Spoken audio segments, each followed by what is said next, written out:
Hello and welcome to France 24's weekly music show. I'm Marjorie Hash. Now, autumn is upon us here in France and the classical music scene has a lot of exciting events to offer. My guests this week are Antonello Manacorda, a Franco-Italian conductor who has toured some of the world's biggest venues and is currently at the helm of Mozart's Magic Flute, which has been performed at Paris's Opéra Bastille. We also have Franco-American opera singer Amelia Feuer. Amongst others, she's part of the trio Lucia and founded the festival Les Femmes, oubliées, the festival of unforgotten women, whose aim is to give back credit to women composers whose art has been attributed to others. Thank you both so much for being here on the France 24 Hello. Culture Show. Thanks for having us. It's an absolute pleasure. Now, I would like to start off with you, Antonello. We're going to start off with perhaps one of Mozart's most, famous pieces, which is a Singspiel, which is a mixture of singing and theatre play. Yes. And can you briefly sum up the synopsis for people who might not be familiar with it? Briefly, it's difficult. Magic Flute is a huge piece. Mm-hmm. Well, basically, if I think of what we do, of the staging we do this fall here in the Opéra Bastille, it's actually a trip of, it's like getting grown up. Mm-hmm. As a story of a couple, and actually basically of two men, Papageno and Tamino, and they're getting older, and they go through, kind of difficulties to become grown up. Mm-hmm. And they meet, of course, Pamina for Tamino and Papageno for Papageno, and so it's initiation traveling, I would say. Mm-hmm. It's very normal, actually. It's what we all have. Part of life. A part of life, what we all experience in our life, and so one can relate very well when one sees it. Mm. It's an opera that actually works from 3 years old to 95 years old, because we all can relate, and there are children singing as well. There are many characters in it, but children love to see themselves on the stage as well, so we have a lot of children in the performances as well. That's a good ambition. Let's take a little look at it.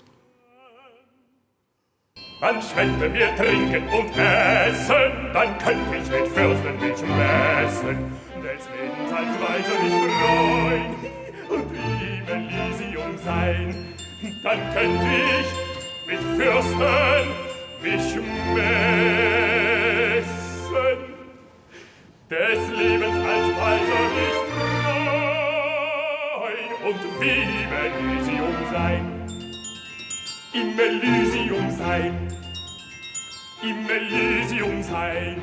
And it's currently at the Opéra Bastille, the Magic Flute. Now, originally it was written by Wolfgang Amadeus Mozart and Emanuele Schikaneder in 1791, and it was quite avant-garde for its time. It was the first time there was such a mix. How did you and the people you've worked on this performance of it bring it to the 2022 life? Well, like every masterwork, every masterpiece, it's a masterpiece because it's eternal and it works in every time. Mm-hmm. So there's no really big effort in our work to make that contemporary in a way. Mm-hmm. As I told you, it's a story that we can all relate to. And of course, from the way of singing and way of playing this music, one has to have in my opinion, a rather philological way of looking at a score and try to think of reproducing the sound that at the time was played from the musicians at the time. But we have a hall with almost 3,000 seats in Opéra Bastille, so we have to be also projecting our sound and all that. So we are in that way very contemporary, because we are related to the space we are in, playing something that is more than 200 years old. Mm-hmm. No, absolutely, and opera seems to be more alive than ever, with tickets, regularly. Yes, thank God. Yes, it takes a lot to build an opera. A funny coincidence I noticed between your career path and that of Mozart is you both got into opera through the means of the violin. True. I never thought about that. Funny. I don't want to be compared, oh God. to Mozart. It's a lot to live up to. Yeah. Child prodigy. But still, any other coincidences or, that are similar between the two of you? Did you know of that? Well, I think he's a composer that is a very theatrical composer. Mm. And he sees theatre in every instrumental music he wrote as well. And I can relate to that very much. I think our job, I mean, your job with singing too, our job is trying to describe life on stage so people can see themselves on stage, can mirror themselves on stage to the public. And if it's a symphony, it's of course more difficult to mirror yourself in a symphony, but I think there is a theatrical side of it as well. So maybe that's another connection to the dear Wolfgang Amadeus Mozart. I like this idea of mirroring, and that, we can move on to you, Amelia, is you've just put on a performance and a festival for the first time, the Unforgotten or Forgotten Women. Women that were not forgotten. We are not going to forget them. Tell us how you came about with this concept and what kind of music were you showcasing? Yeah, it started really with me discovering these forgotten female composers about a year and a half ago when I was asked to put together a concert where I could only use female composers. And I thought, well, that's impossible because there aren't any, or there's not many. And then I realized that actually there's a lot, and they were just completely rewritten out of history.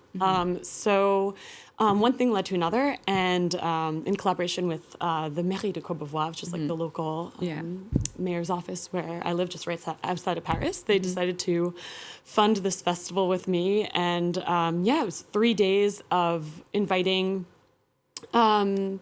musicians, not only women, but men as well, who are showcasing contemporary composers, but also female composers from the past. So that's kind of how it all started. And well, let's take a little look at some of the elements and some of the performances we could see. With pleasure.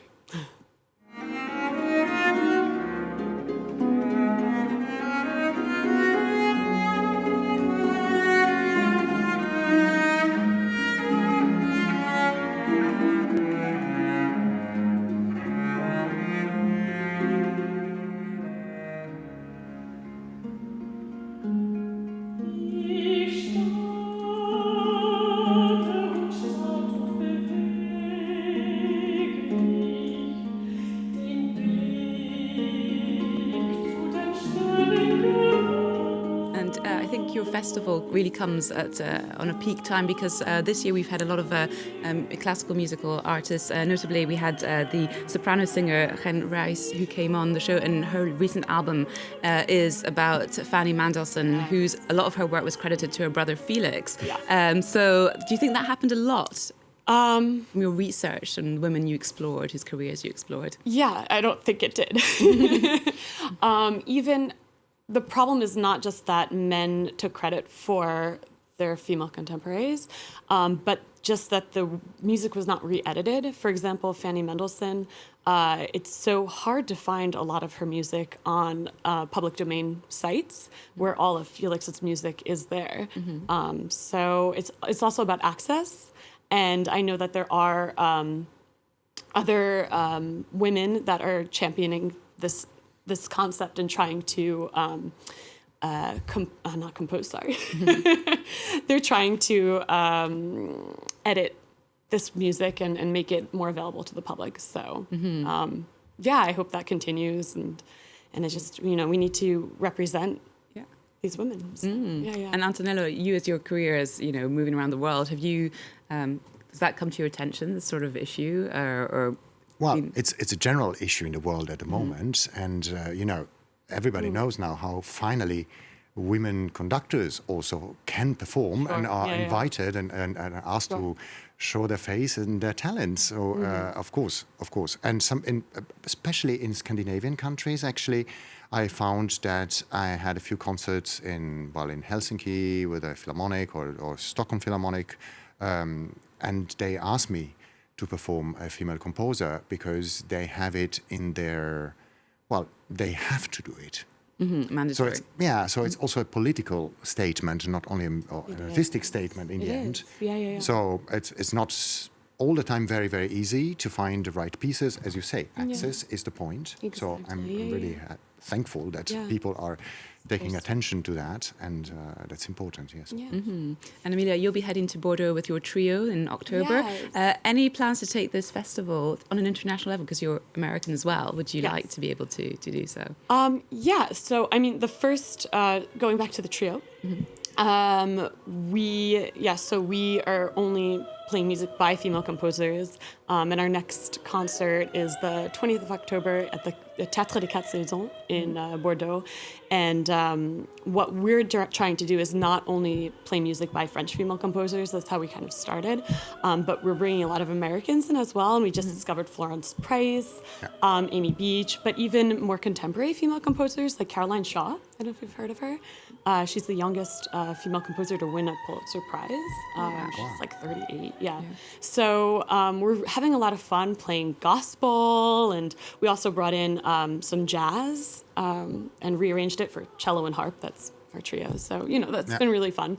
And then bringing this internationally, what I would love to do for the festival is invite an American contemporary female composer and a French contemporary female composer and have them workshop in Paris and then perform their pieces at the festival to kind of, again, bring classical music to a more modern audience and show that people our age are, dynamic and, part of this scene. And things are going forward. Yeah, things are going forward, but it's still classical music and it's still, there's still a tradition and a lot of work that goes into it. So. Well, thank you both so much for coming on the show. Remember, you can catch Antonello Manacorda conducting Mozart's Magic Flute at Paris's Opéra Bastille right now. It's on until November 19th. And you can also keep an eye out for Amelia Feuer's trio Lucia in Bordeaux, but elsewhere in the world. Remember, you can also, of course, I like reminding people things, follow our culture news via our website, france24.com, and of course, our social media platforms. The latest news bulletin is coming up in just a few minutes on France 24, which gives me enough time to play out with Icelandic avant-garde pop queen Björk. Her 10th album, Fossora, comes out this week. Here's one of the tracks and incredible videos. It's called Ovul.